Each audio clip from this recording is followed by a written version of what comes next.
রক্তাক্ত জুলাইয়ের ৭ তারিখ দেশ জুড়ে পালিত হয় বাংলা ব্লকেট কর্মসূচি। এদিন সব গ্রেডে বৈষম্যমূলক কোটা বাতিলের এক দফা ঘোষণা করেন শিক্ষার্থীরা। আন্দোলন নিয়ে সরকারের বিভিন্ন মহল থেকে আসে নানা বক্তব্য। রাজপথ আর রাজনীতির মাঠ দুক্ষেত্রেই উত্তাপ বাড়তে থাকা এই দিনের ঘটনা প্রবাহ জেনে আসবো মাইমুনা হায়দার চৌধুরীর প্রতিবেদনে।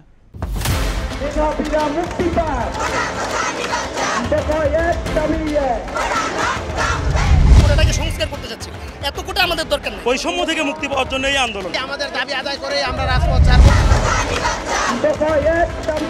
সমাবেশ, গণপদযাত্রা, বিক্ষোভ, অবরোধ আর 10টা আন্দোলনের মতো কোটা আন্দোলনও শুরু হয় এই সকল কর্মসূচির মধ্য দিয়ে। কিন্তু মেধাবীদের দাবি আদায়ের লড়াইয়ে যুক্ত হয় এক নতুন কর্মসূচি, বাংলা ব্লকেট।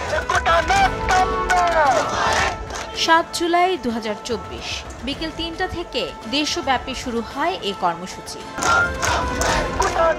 বিশ্ববিদ্যালয় এলাকা ছাপিয়ে এদিন রাজধানীর মূল সড়কগুলো অবরোধ করেন শিক্ষার্থীরা। মুহূর্তে স্থবির হয়ে পড়ে গোটা রাজধানী। শুধু ঢাকা নয়, পুরো দেশের বিভিন্ন সড়ক অবরোধ করে পালন করা হয় বাংলা ব্লকেট। কোটা বিরোধী আন্দোলন যে বড় সংগ্রামের রূপ নিচ্ছে তার আঁচ পাওয়া যায় এই দিনেই। এদিন 4 দফা থেকে সরে কোটা বাতিলের এক দফা ঘোষণা করেন শিক্ষার্থীরা।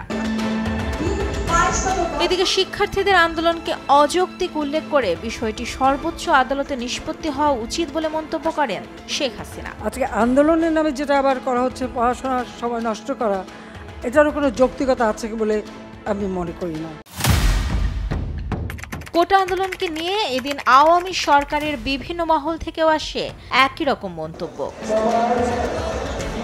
এদিকে কর্মসূচি চলাকালে সন্ধ্যার দিকে সরকারের তরফ থেকে আলোচনার জন্য কোটা আন্দোলনের 3 সমন্বয়ক হাসনাত আব্দুল্লাহ, নাহিদ ইসলাম ও সার্জিস আলমকে শাহবাগ থানায় ডেকে নেওয়া হয়। যদিও কোটা সংস্কার ছাড়া মাঠ ছাড়বেন না বলে সাফ জানান শিক্ষার্থীরা। এরপর সারা দেশে অনির্দিষ্টকালের জন্য কলেজ বিশ্ববিদ্যালয়ে ক্লাস পরীক্ষা বর্জনের পাশাপাশি পরদিন বিকেল 3:30 থেকে আবারও অবরোধ কর্মসূচির ঘোষণা করেন শিক্ষার্থীরা।